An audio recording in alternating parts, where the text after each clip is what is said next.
Bonjour, c'est Louis d'Énergie et bienvenue dans Brillant Société, le podcast énergie qui vous dit tout sur absolument tout. Et aujourd'hui, on va parler d'une ville, on va pas se mentir, c'est la plus belle du monde, je pense qu'il n'y a pas de débat. On va parler de Paris. Ouais, Paris, la capitale de la France, c'est un lieu aux 1000 facettes où chaque rue semble murmurer une histoire vieille de plusieurs siècles. Alors on va commencer par le commencement, avec la fondation de Paris. Ça remonte à l'Antiquité, par la tribu gauloise de Parisie, qui est installée sur l'île de la Cité au IIIe siècle avant notre ère.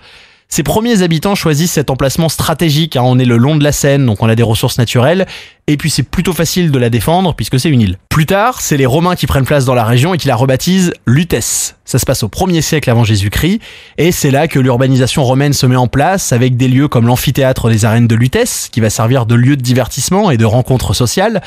Lutèce est une ville hyper prospère et ce passé contribue à façonner le caractère de Paris. Ça, c'est indéniable. Au Moyen-Âge, Paris devient le centre intellectuel de l'Europe, avec notamment la création de l'université de la Sorbonne. C'est à cette époque que les églises gothiques magnifiques, dont la majestueuse Notre-Dame, émergent. La construction de la cathédrale débute d'ailleurs au XIIe siècle et dure plus de 2 siècles.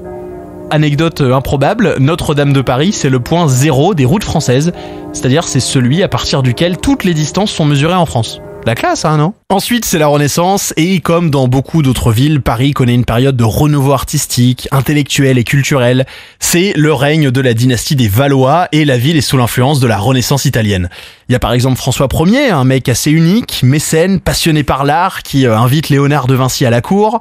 D'ailleurs, c'est à cette époque que le château médiéval du Louvre est rénové et agrandi avec l'ajout d'une aile conçue par l'architecte Pierre Lescot. L'hôtel de ville de Paris est lui aussi reconstruit dans un style Renaissance après un incendie en 1559. Plus tard, c'est l'époque des Lumières, à laquelle les philosophes Voltaire, Rousseau et Diderot animent des salons littéraires et des cercles intellectuels parisiens.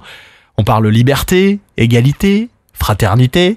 Le célèbre Café Procope, qui existe toujours, sert de lieu de rencontre pour les penseurs progressistes. Et puis en 1789, vous connaissez la date, mais ça se corse un petit peu quand même, avec la Révolution qui transforme Paris en un vrai théâtre de bouleversement politique.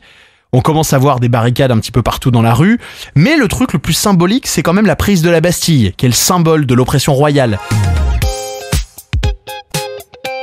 L'ère napoléonienne laisse aussi son empreinte dans la capitale avec des monuments comme les Invalides ou l'Arc de Triomphe érigés pour témoigner de la grandeur impériale.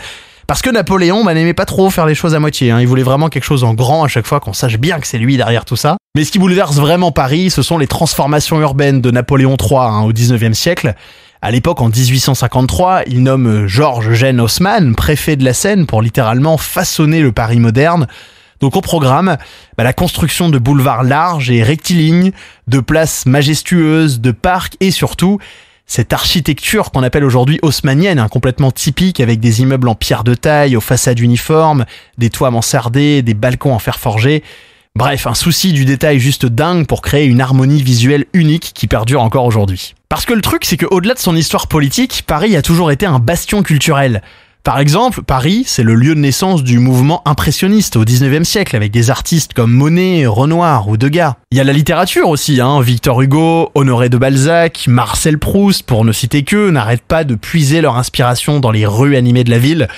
Et au XXe siècle, ça continue avec Édith Piaf, Jacques Dutronc ou encore Coco Chanel. Paris sert aussi de décor pour pas moins de 1000 films, dont beaucoup deviennent des classiques, parmi lesquels Le fabuleux destin d'Amélie Poulain, Un moulin rouge ou encore Le dernier tango à Paris. Je vous ai toujours pas parlé des musées, mais tous ceux qui ont eu la chance d'aller au Louvre ne pourront pas me contredire. C'est tellement immense qu'il faut plusieurs jours pour découvrir l'intégralité des œuvres. Et puis des pépites, il y en a plein d'autres. Il y a l'exceptionnel musée d'Orsay ou le centre Georges Pompidou. À noter aussi, plus bucolique, le musée de la vie romantique. Il faut aussi faire un tour par le musée Carnavalet, qui est situé dans un hôtel particulier du XVIIIe siècle et qui permet de plonger dans l'histoire de la ville. Parce que Paris, c'est une succession de monuments plus fous les uns que les autres, il y a une histoire dans tous les sens, et là, j'ai forcément besoin de vous en parler à ce moment précis du podcast. On ne peut pas faire l'impasse sur la Tour Eiffel, qui a été construite pour l'exposition universelle de 1889 et qui est clairement devenue le symbole universel de Paris. Alors d'ailleurs, info saugrenue à ce sujet, quand les températures augmentent, il faut savoir que la Tour Eiffel peut légèrement grandir parce qu'il y a une dilatation thermique qui lui permet de gagner jusqu'à 15 cm et d'ailleurs de pencher légèrement du côté opposé au soleil. Mais moi, ce que je préfère, c'est l'ambiance qui se dégage des quartiers de la ville lumière. Il y a le Marais déjà, avec ses ruelles pavées, ses hôtels particuliers et ses places majestueuses. C'est un endroit qui conserve vraiment le charme du vieux Paris. Et puis bon, en parlant de charme, il y a aussi Montmartre. Célèbre pour sa bohème artistique, ses petits ateliers, ses escaliers tortueux, ses rues en pente, ses cafés pittoresques et son imposante basilique du Sacré-Cœur qui est juste sublime. D'ailleurs, il faut le savoir, cette basilique, elle a été construite en travertin. Une pierre qui, quand elle est mouillée, libère du carbonate de calcium et qui lui permet de s'auto-nettoyer en continu. C'est la même pierre que celle de l'Arc de Triomphe ou de la statue Sainte-Geneviève sur le pont de la Tournelle. Côté quartier latin, là aussi c'est vraiment le berceau des intellectuels à la parisienne avec bien sûr la Sorbonne, le Jardin du Luxembourg, le Panthéon, et un peu plus loin, le quartier des peintres par excellence à Montparnasse avec ses brasseries emblématiques comme la Coupole, la Closerie des Lilas ou encore la Rotonde. Et j'oublie pas Saint-Germain-des-Prés, bien sûr, avec les caves de jazz, le Café Flore, les Deux Magots et la Nouvelle Vague. Pour terminer ce petit tour parigot, il faut évidemment que je vous parle de la plus belle avenue du monde, la célèbre avenue des Champs-Élysées. C'est une vraie démonstration de grandeur, elle est bordée par des arbres majestueux et des boutiques de luxe, et son architecture reflète complètement le style haussmannien dont je vous parlais plus tôt dans le podcast. Pour se rendre compte que Paris est la plus belle ville du monde, on peut aussi prendre de la hauteur, et pour ça il y a pas mal de possibilités. On peut monter les 1000 marches de la tour Montparnasse, grimper sur l'Arc de Triomphe, sur les buttes Chaumont, ou aller tout en haut de Montmartre. Là encore, on a une vue qui est juste incroyable, et bien évidemment, on peut aussi aller au dernier étage de la tour Eiffel. C'est aussi comme ça qu'on se rend compte que oui, Paris, ce sont des monuments qui offrent une image de carte postale, mais aussi, c'est une ville qui est sublimée par ses toits, qui sont d'ailleurs classés au patrimoine mondial de l'UNESCO, c'était en 2014. La couverture de zinc sur les toits, l'ardoise, l'alignement de petites cheminées en argile, c'est vraiment ça, le panorama urbain parisien. D'ailleurs, parler du patrimoine parisien, c'est aussi dire un mot de la gastronomie locale, forcément, parce que oui, ça aussi, c'est vraiment une expérience à part entière. Donc déjà, il y a la baguette avec un grand B qui est si bonne qu'on a du mal à ne pas croquer dedans avant d'arriver chez soi. Il y a aussi l'incontournable café croissant, sans lequel bon nombre de Parisiens seraient incapables de se réveiller le matin.